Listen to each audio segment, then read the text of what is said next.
When I was a kid, the disaster we worry about the most were nuclear war. That's why we had a bar like this down in our basement, filled with cans of food and water. And when the nuclear attack came, we were supposed to go downstairs, underground, and eat out that barrel. Today, the greatest threat of global catastrophe doesn't look like this. Instead, it looks like this. If anything kills over 10 million people in the next few decades, it's most likely to be a highly infectious virus rather than a war, not missiles, but microbes. Now, part of the reason for this is that we invest a hard amount in nuclear deterrent, but we actually invest very little in a system to stop an epidemic. We are not ready for the next epidemic. Let's look at Ebola. I'm sure all of read about it in newspaper, lots of hundreds. I follow it carefully through the case analysis. Choose with you to check polio eradication and let's look at what went on. The problem wasn't that there were systems that didn't work well enough.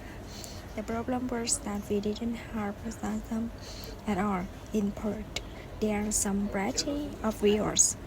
Missing piece.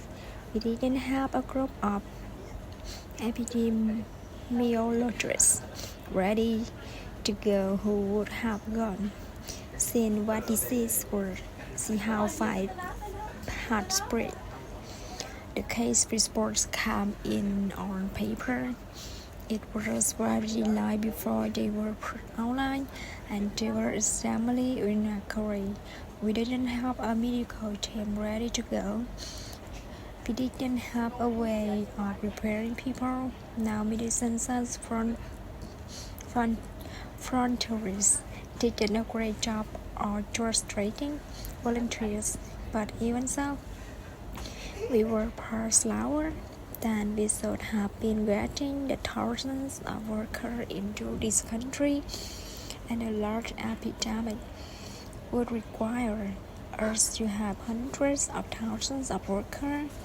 There was no one there to look at treatment approach, no one to look at the diagnosis, no one to figure out what tools should be used. In December, we could have taken the blood of survivors, processed it, and put that plasma back in people to protect them. But that's what never tried. So there was a lot that was missing, and these things are really a global problem. The WHO is wanted to monitor epidemics, but not to these things I talk about. Now in the movie, it's quite different. There's a group of handsome epidemiologists ready to go. They move in. It's saved the day, but that's just for Hollywood. The failure to prepare could allow the next epidemic to be dramatically more devastating than Ebola. Let's look at the progression of Ebola over this year. About 10,000 people died, and nearly all were in the three West African countries. There's three reasons why it didn't spread more.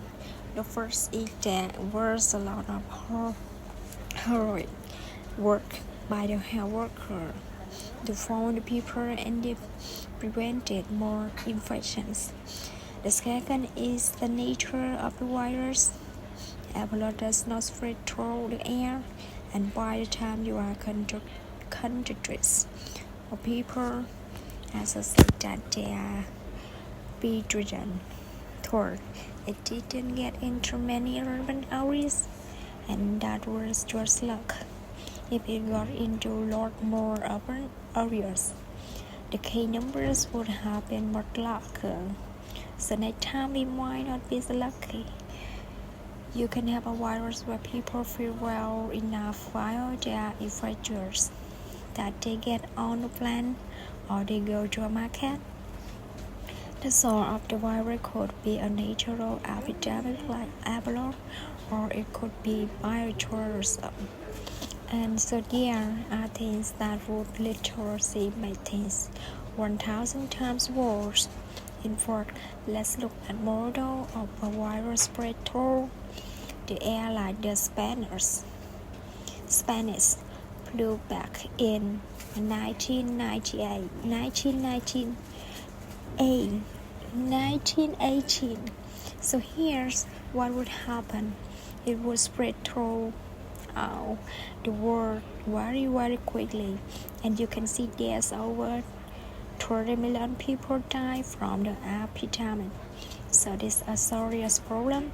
We should be concerned, but in part, we can build a really good response system. We have the benefits of all the science and technology that we talk about here. We got cell phones to get information from the public and get information out to them. We have satellite maps where we can see where people are and where they're moving. We have advanced in biology that should dramatically change the turnaround time to look at a pathogen and be able to make drugs and vaccines that fit for that pathogen, so we can have tools. But those tools need to be put into an overall global health system, and we need preparedness. The best lesson I think on how to get prepared again, what we do for 4 years. We have full time waiting to go. We have resources that can scale us up to large numbers. NATO has a mobile tool that can deploy very rapidly. NATO does a lot of war games to take our people well trained that they understand about fuel and logistics and the same radio frequently, so they are absolutely ready to go. So those are the kinds of the trend we need to deal with an epidemic. What are the KPs? First is the strong health system in poor countries. That's where mothers can give birth safely. Kids can get all-day vaccines, but also where we see the outbreak very early on. We need a medical reserve corps. Lots of people who got training and background who are ready to go with their expertise. And they were need to prepare those medical people with the immediately taking advantage of the immediately ability to move parts through logistics and secure areas. We need to do simulation term games, not board games, so that we see where holes are. The last time term games was done in the United States were back in 2001, and it didn't go so well. So far the score is German 1, people 0. Finally, we need lots of advantage R&D in areas of vaccines in diagnosis. There are some big breakdowns like the adenosine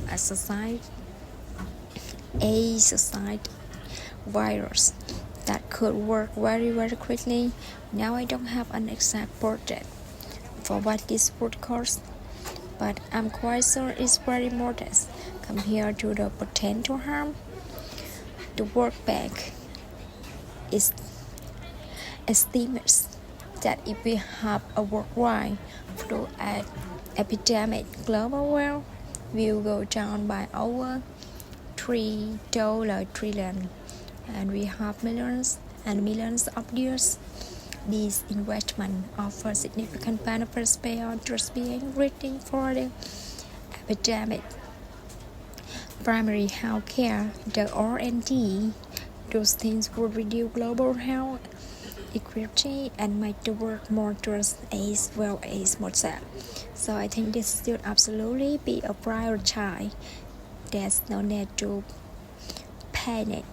We don't have to hold cans of spaghetti or go down into the basement. But we need to get going because time is not on our side. In part, there's one positive thing that can come out of the epidemic is that it can serve as an early warning, a wake-up call to get ready. If we start now, we can be ready for the next epidemic. Thank you.